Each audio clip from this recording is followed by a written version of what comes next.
masalah sesajen ini kita buka dari pandangan Profesor Dr. Ahmad Zahro. Mari kita simak. Ustaz, apa benar sesajen itu musyrik? Gimana hukumnya sajen?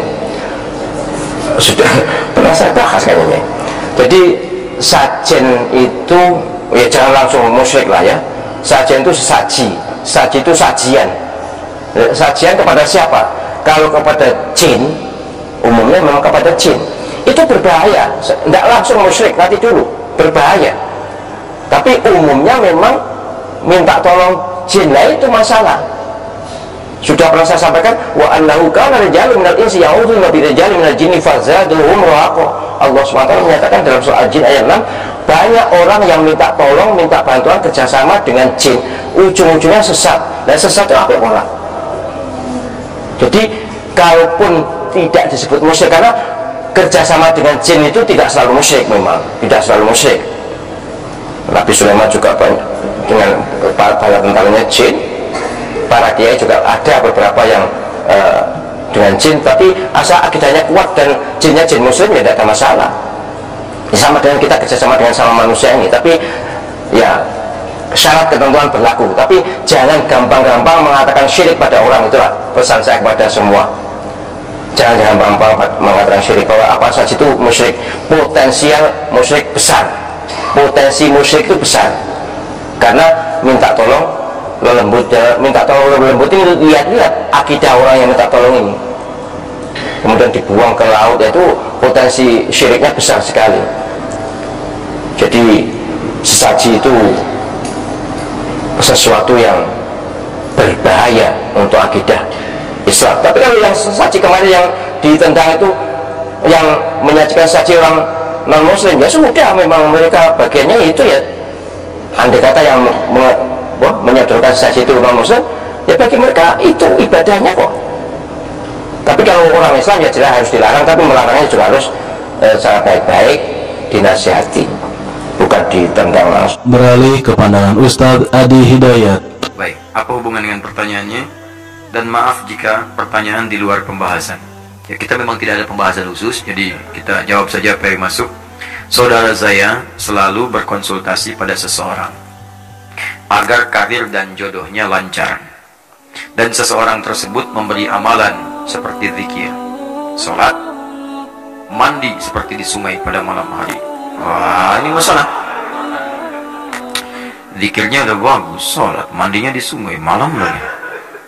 Dan ziarah dengan memberi sesajen. Ziarahnya ke kubur benar, ngasih sesajennya, itu yang masalah. Lalu seorang tersebut membacakan beberapa ayat Quran. Pertanyaannya, apakah itu diperbolehkan dan dapat dikatakan musyrik? Tidak boleh, dan itu musyrik. Ada ayatnya. Dan ini permainan jin, permainan setan lewat jin-jin. Bahkan langsung turun surahnya, bahkan langsung turun larangannya, bahkan disebutkan kisahnya sejak dulu, sejak jahiliyah. Di perbuatan sudah ada zaman jahiliyah, diluruskan di masa Islam. Turun Quran surah ke-72 ayat yang ke-6. Wa annahu kana rijalun minal insi ya'udzuuna birijalin minal jinni fazaduhum rahaqa.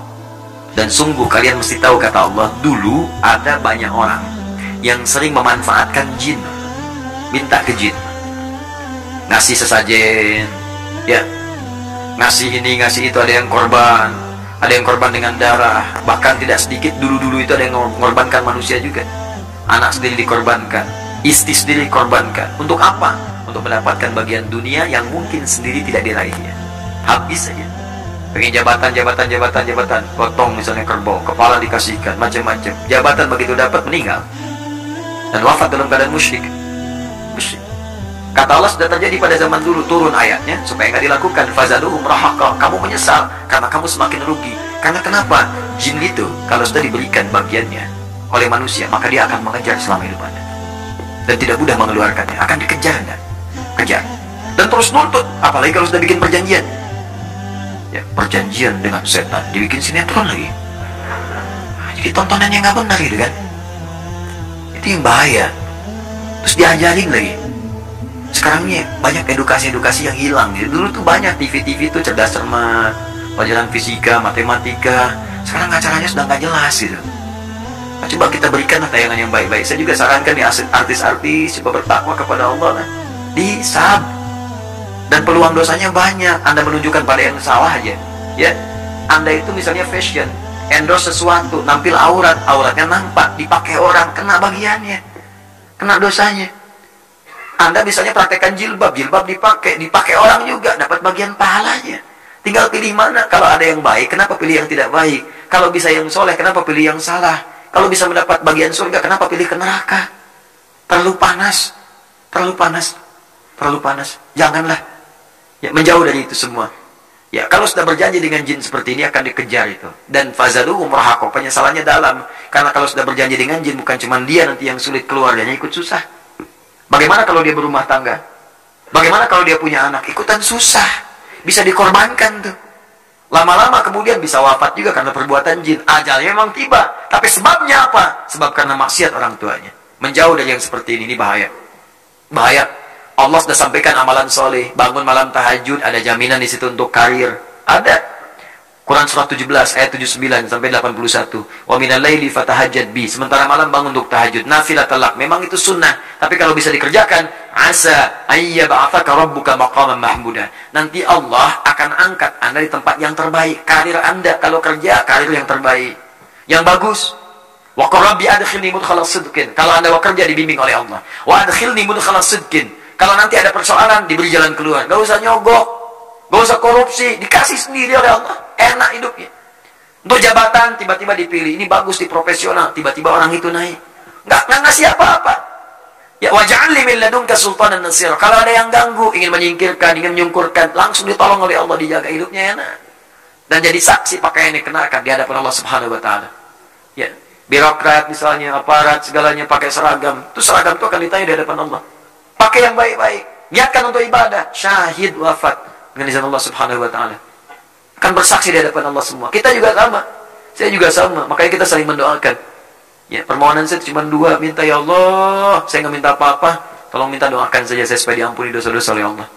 Ya, dan wafatnya bisa syahid, sedang ngajar gitu kan, wafat, enak banget deh. Insya Allah, ngajar, meninggal, enak. Ya, kalau bukan gurunya, yang muridnya misalnya kan, ya kan.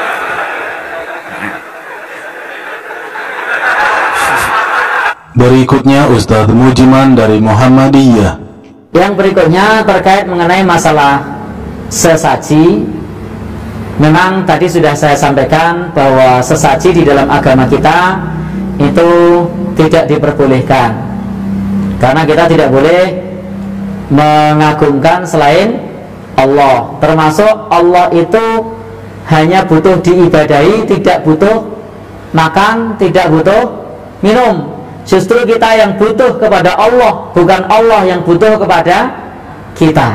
Nah, lalu bagaimana kalau kita melihat sesaji semacam itu? Dalam agama kita diajarkan pentingnya untuk iqamatul hujjah, pentingnya untuk berdakwah. Nabi dulu di Ka'bah itu ada berhala, jumlahnya banyak, dan beliau selama 53 tahun di sana tidak ada satupun berhala yang dirusak. Kenapa? Karena masyarakat belum tahu, belum paham. Maka ketika masyarakat sudah tahu, sudah paham, siapa yang merusak berhala itu? Masyarakatnya sendiri. Maka dakwah Nabi SAW berbeda dengan dakwahnya Nabi Ibrahim. Kalau dakwahnya Nabi Ibrahim, ketika ada kemungkaran semacam itu, maka disikat duluan. Tapi kalau dakwahnya Nabi Muhammad, dipahamkan dulu. Jadi dipahamkan dulu.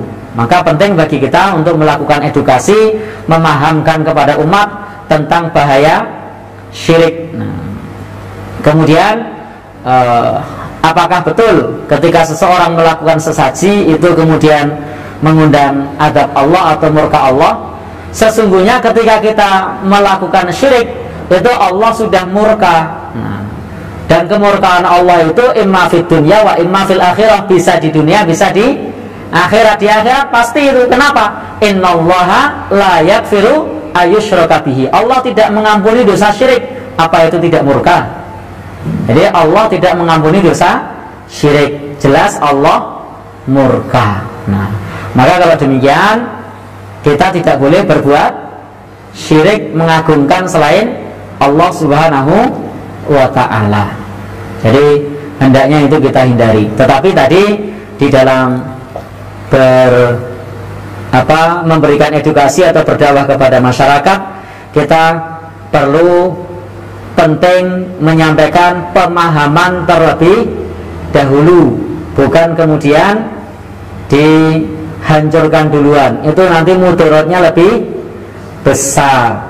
Jadi biarkan dipahamkan dulu bagaimana akidah kita. Akidah kita Allahu Ahad, Allahus Samad, bahwasanya kita hanya bergantung dan bertawakal kepada Allah, hanya menyembah Allah, bukan kepada yang lain. Termasuk tidak boleh bekerja sama dengan bangsa jin. Al-Quran mengatakan fastan ta'aba'duna biba'din fabalagna ajalana alladhi ajaltalana qalan naru maswakum khalidina fiha. Itu terkait ayat yang menjelaskan larangan untuk bersenang-senang atau bekerja sama dengan bangsa jin. Disebutkan di situ an-naru maswakum khalidina fiha.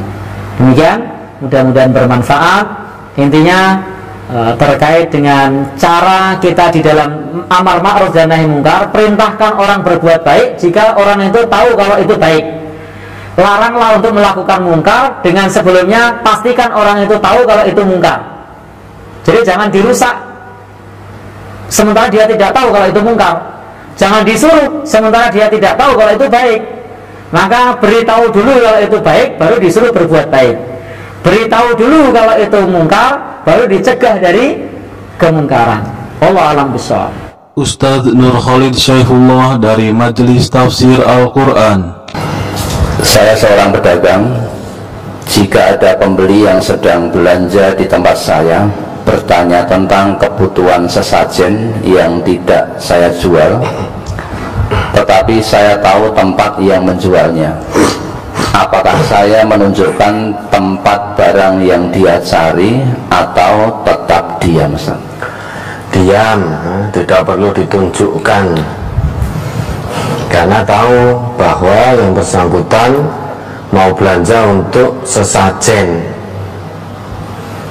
Nah, nanti kalau bapak atau ibu tunjukkan tempatnya, nanti orang itu akan beli sehingga untuk sesajen. Nah, bapak atau ibu juga akan mendapatkan dosa.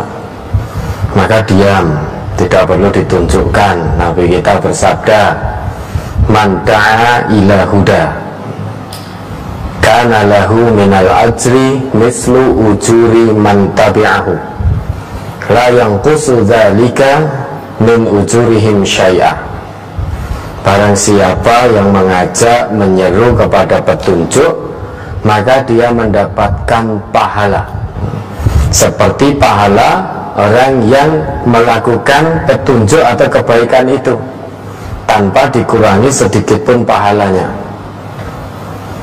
Sebaliknya, wa man da'a ila dhalalatin kana alaihi minal ismi mislu asamihim mislu asami man tabi'ahu la yanqusu dzalika min asamihim syai'ah.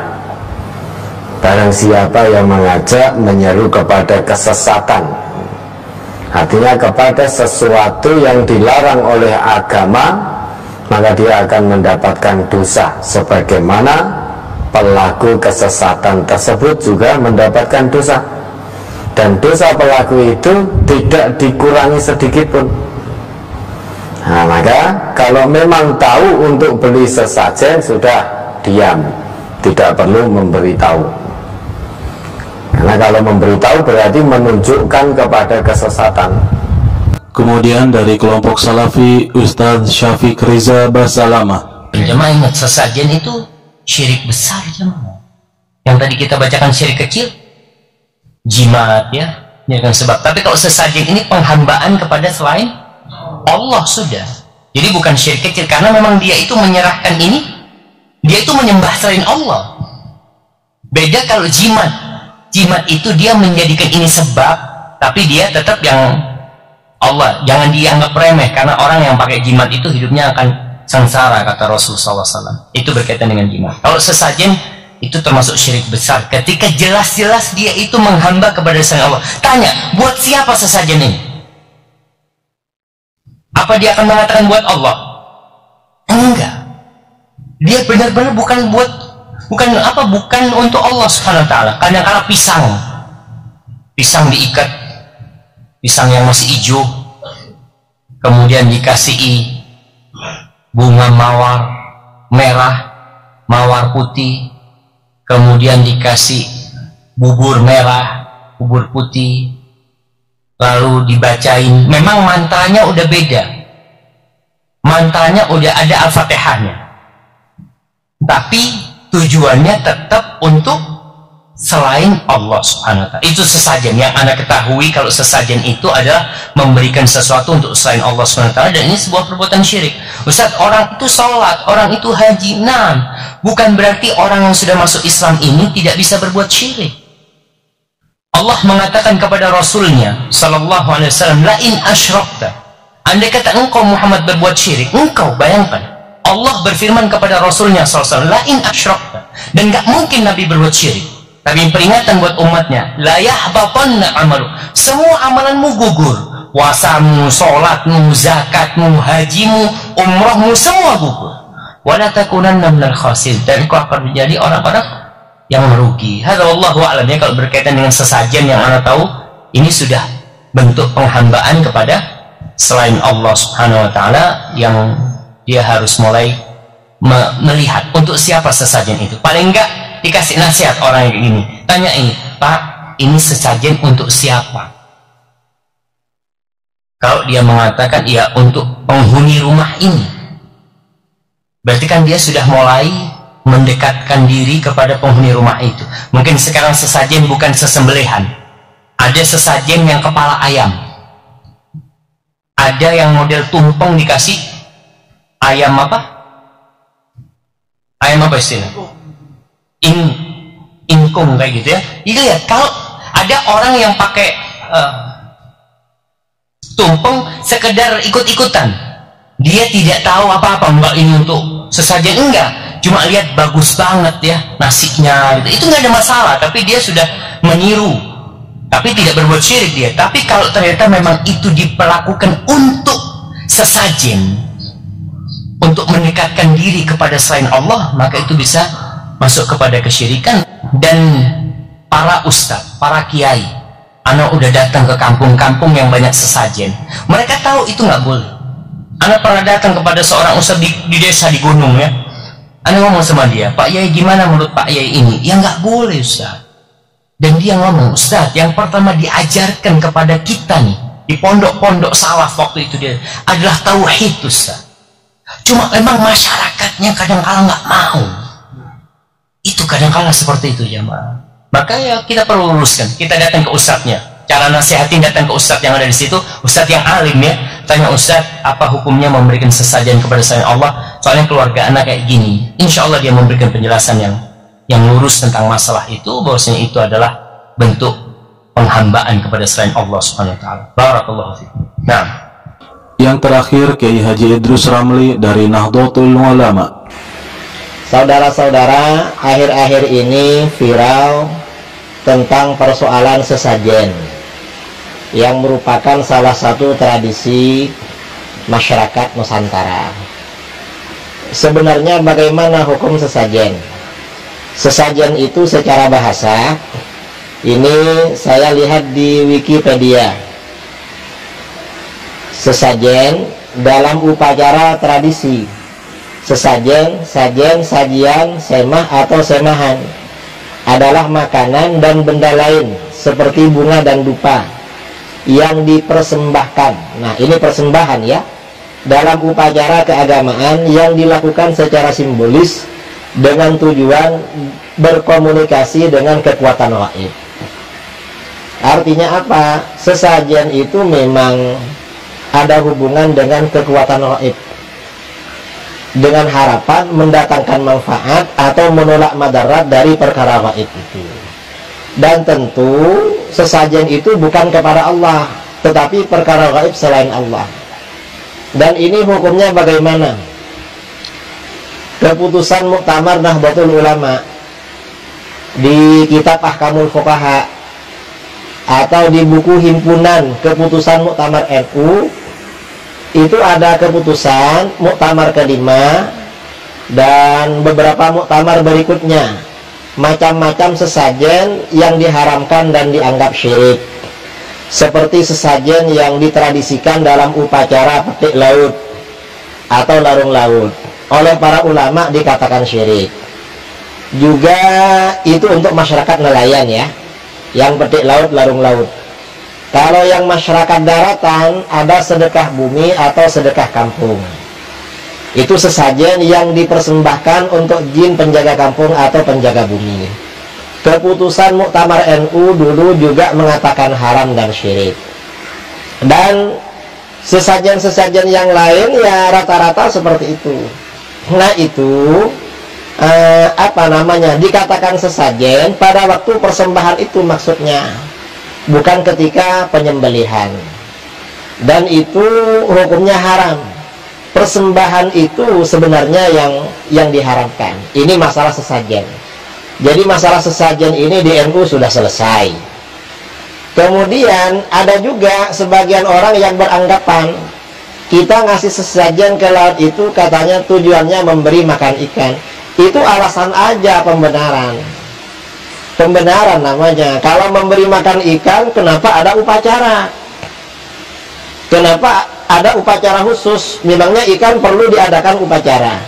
Kan enggak, itu hanya membenarkan. Dan itu bahaya, saudara. Jadi itu memang perbuatan haram sudah selesai.